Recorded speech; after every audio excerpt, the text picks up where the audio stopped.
everybody, welcome back to the channel. I thought I would start a weekly video series called maybe a weekly roundup or something, where I get to show works in progresses this week as well as finished objects. And it's honestly to keep me more accountable to what I'm doing so that I can make sure I'm being creative as much as I can throughout the week. So let's just get started. For our finished objects here, I have some bead embroidered earrings. This is using dichroic glass from Montana Art Glass Studio on Etsy. These are chunky boys here. They should be pretty comfortable to wear, but they're definitely chunky. I use a lot of Swarovski and fire polish as like an embellishment here. It kind of reminded me of a flower, but it's definitely reminiscent of the older style post-back earrings, which I actually really love, and I hope they come back into style soon. But yes, I did peyote around these two cabs, and they're definitely chunky. Along that same line, here's some more cabs from, I think it is Montana Art Glass Studio. And I wanted to kind of leave them out in all their glory, so I did not peyote around these, and I think I kind of like these better. Used some of those greens, tried to pull that out of the cab, but they're so sparkly and pretty. And again, these are also finished off with blue ultra suede. These will probably be my personal pair because they are not very even, but if they're for me, it doesn't really matter. I'm just playing around. These guys are made with check dome beads. I also peyoteed around these, pulled a little silver into them, and then also pulled that green, put it around the side, and also the blue. So these are the tiniest ones of the bunch. Should be pretty comfortable to wear. These guys here, wow, these are definitely some chunky boys here. Let's get one off. This is, I think it's a 21 millimeter check glass opal cabochon. And I can't even find too many of these days. I think right now in my stash I only have 4 left of these particular ones. But yeah, these are amazing. It's to me the closest you can get to an opal without having to pay the extravagant price, but it still captures the eye like crazy. So I finished these off with Preciosa crystals and drops, and put a nice backing just in case it hits your skin. It'll be nice and smooth. And we have a rose gold ear wire here, very sturdily kept on. Those are pretty. I don't know what I'm gonna call those yet. If you have any suggestions, let me know. These are some comet earrings made in a juicy style. This has purples and oranges and greens. I love these check glass drops. I think these are for like a 5x9, something around there. And I use tanzanite crystals. And I think it's finished off with a olive green backing. We definitely have a larger check dome bead right there. The next pair of earrings that I've actually been working on are these ugly old things, and I freaking love them. I don't know why, but this is an old vintage cabochon with foil. I don't know if it's Japanese or Czech. I'd have to check. But I paired them with some Picasso turquoise beads and some Siam bicones and drops. And I don't know if I said this, but I'm gonna call it my grandma's couch. Not that my grandma has a couch like this, but it seems like some grandma would have a couch that has some like red and blue florally pattern, and I just freaking love these. I still have to make the mate to this one. So, move these out of the way. I've been making a bunch of these memory wire bracelets to give away. So this is the first one. It's a light pink Swarovski bicone and pearl. These are both 6 millimeters. This is for a younger female, so hopefully she will like it. I know the younger kids are more into minimalism. I'm not there yet, you know, haven't grown. This one is for a blue lover. You have the Montana blue rhinestones as well as those dark blue pearls. And I also put these are actually stainless steel findings from BB Craft so that they won't tarnish, or they won't tarnish as easily. This is a light pink wrap bracelet with bits of orange in there. I used some chevron beads and some craft store type seed beads for the spacers. They're a little uneven, but I think it gives it kind of a good little vibe. And I also have these check beads on the end here. I put a little teeny seed bead dangle on the end. I love those chevron beads. I just think they're so cool. All right. Another one of the blue ones. This one's just a little bit longer, different pattern. As you can see, still using the same stuff. I just used a saucer type spacer bead and rotated or alternated the pearl and Montana blue crystal.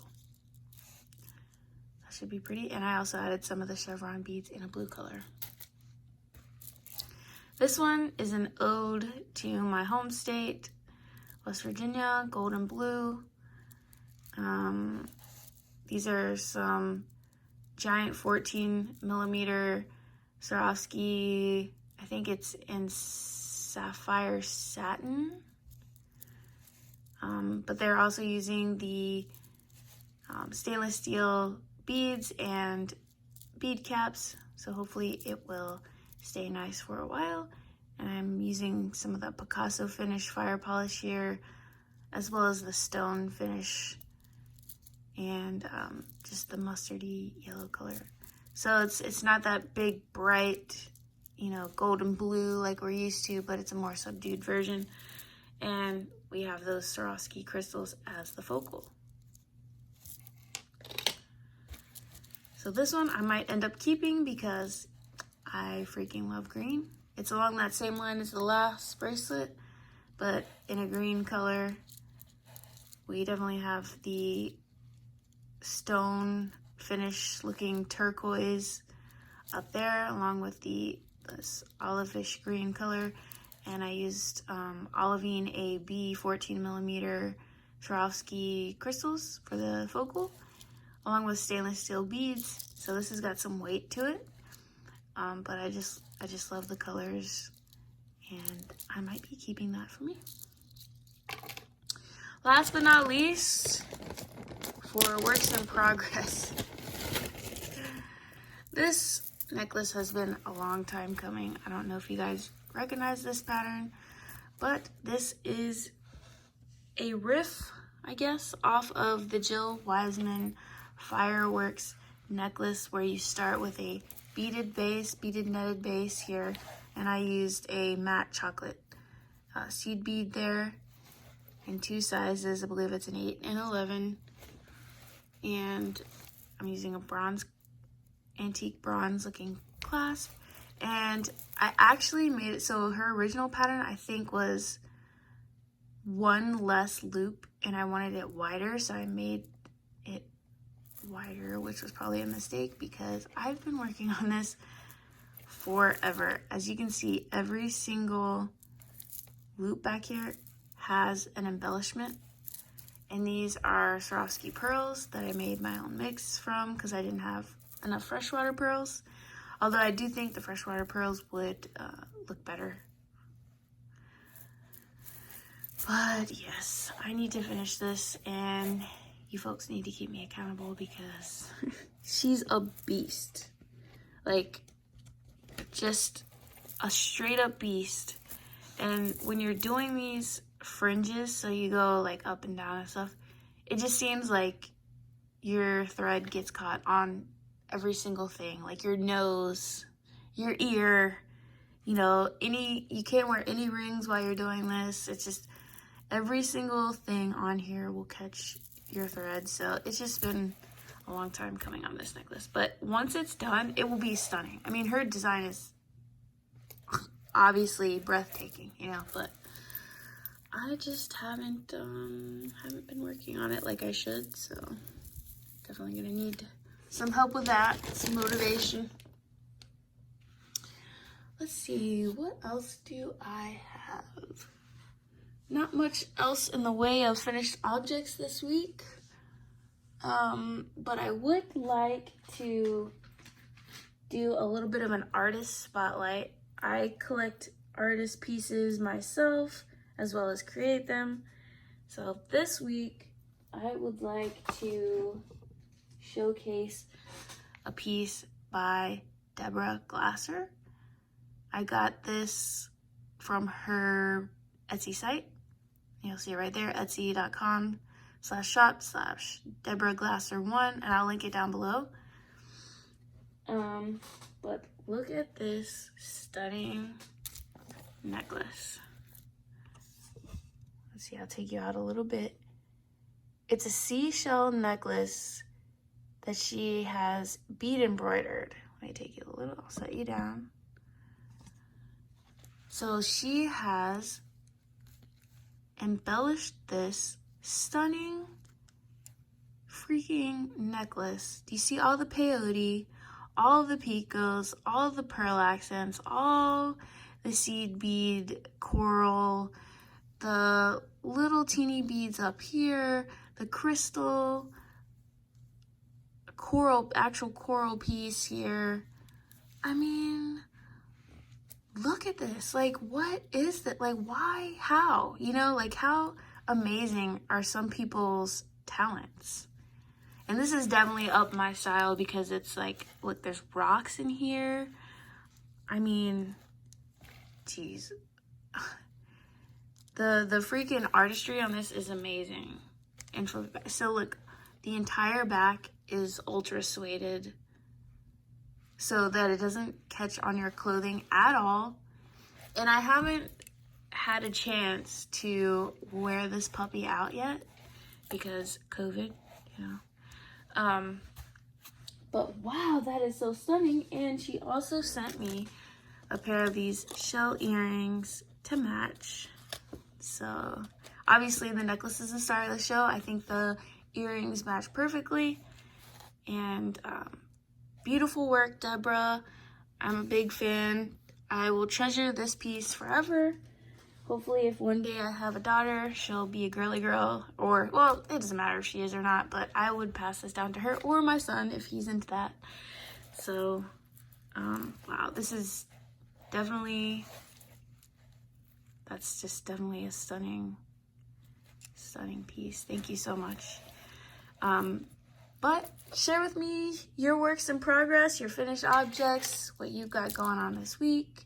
I'd love to hear about them. We got to keep each other motivated. You know, sometimes you just get in a rut, and it's nice to have a little community where we can just encourage each other and keep the creativity flowing. So, I'll see you guys in the next video. Bye.